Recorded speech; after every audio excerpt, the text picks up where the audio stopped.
once your cinematographer has the lighting set up down and everything is approved, this is a good time to talk about and execute a sit-down interview. Now, if you're filming a reality show or a documentary, eventually you're going to do some more intimate interviews versus, walk and talks and on the flies.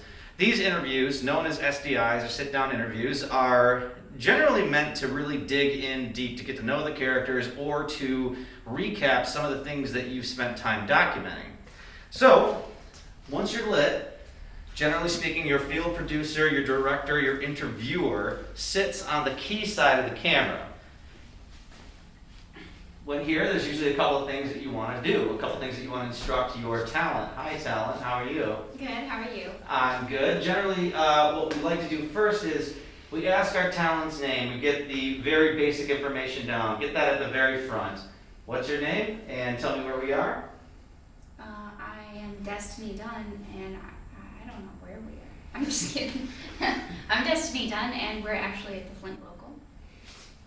And sometimes, especially if you're interviewing people who maybe you're just meeting for the first time, you sometimes want to get their basic information. This is just for production's sake. Things like, give me your name and your address, or not your address, your name and a phone number, something like that, just for the record itself. When you're asking your subject questions, we tend to cut our questions out in the edit. So you want to make sure that you let your talent know to repeat the repeat the basic subject of your question. So I said this earlier. If I ask you what is your favorite color, you need to say my favorite color is red. Something like that. Something that basically repeats the question. Oh my God. Also, it's important to turn all phones off. There's a variety of ways to execute a sit-down interview. You'll have prepared questions. You'll want to be conversational.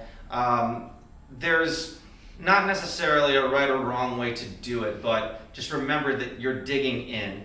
You'll have all of the information that you need to get to fill your story, to tell your story, to weave that yarn. But also, you want the audience to somehow feel like a bit of an intimacy or familiarity with your subject. So don't take those questions for granted and really pay attention. Really listen. The interview isn't about you. It's about your talent. It's about your subject, and you're really getting to know them. So formulate your questions in that way, in an inquisitive way, an investigative way, but without trying to alienate or make it an awkward situation. There's nothing natural about staring into a camera or having to do these interviews.